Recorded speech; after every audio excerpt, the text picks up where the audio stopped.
Hey, it's Pete at Pete Snakebite Kid again. How we doing? Hey, we've got another one in this series of the Cobra interviews. This one we're going to look at another hurricane cobra. We've seen a couple now. This one belongs to my friend named Jim. Really good looking cobra. And, well, let's get a closer look at it, see what you think. We're going to do a walk around on Jim's Cobra here. Really good looking car. Jim's a pretty humble guy. He did a really good job on this car. He did it quickly too. He got his car after I got mine, and that thing was up and running and painted before mine was even ready for paint. And Jim painted his Cobra by himself. I wasn't brave enough to do that. Hey Jim, how you doing? Doing great. Thanks. Yeah? So loved your Cobra. I just wanted to ask you a couple things about it, things people always ask me. First thing, is it a real Cobra? It's a replica. So you built this thing. It's a Hurricane Motorsports, right? Right. And you painted it yourself. Is that right? That is correct. Man, this thing First looks good. How many hours would you say you have in the paint? Oh, in the paint, it had to probably be 100. Are you talking paint and body? Yeah, paint and body. Paint and body, yeah, possibly 100 hours. Huge project. Yeah, looks good. It took a while on the body work. What would you say was the toughest part of this build for you? Oh, the toughest part? Well, it was, I hate to say it, but sometimes just dealing with the manual. I hear you, man. But anyway, it didn't go according to the manual, but it was a good challenge. Yeah. When it comes to using your mechanical aptitude.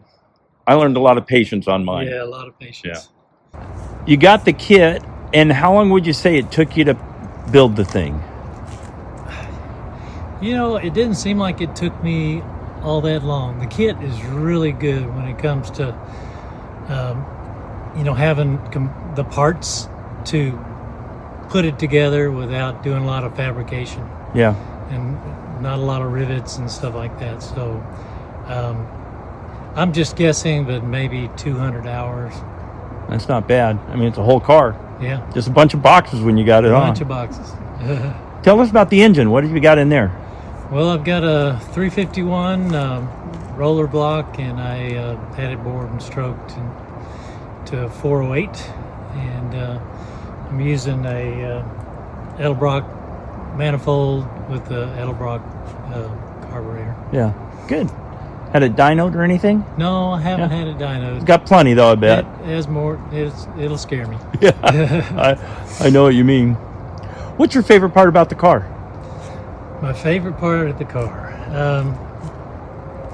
Well, I like the performance for sure. I do like the attention that it draws. I'm a pretty bashful sort of guy, but I like it when people give me the thumbs up and ask me about the car. You got to get over the bashful part if you own one of these. Oh, right. Yeah. Man, it's a good looking car. But I like taking my wife out. She enjoys it, so it's something we can do together in better weather. There's one thing I've found is everybody that has one of these that has a wife, they all seem to love them, which is makes it a lot easier. Good. All right. Hey, thanks for your time. All right. Thanks. It started getting dark and started getting cold, so it was time for him to go, but let's watch him take off. Oh, yeah, and let's listen to it.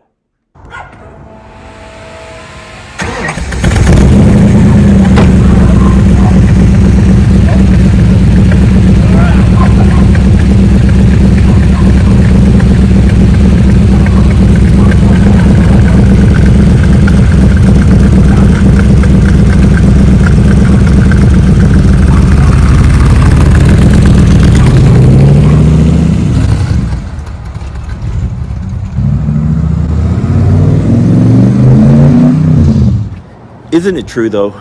The more Cobras I see, the more I realize they're different.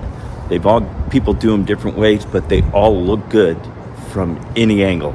I just love Cobras. I hope you've enjoyed these. We'll see you on the next one.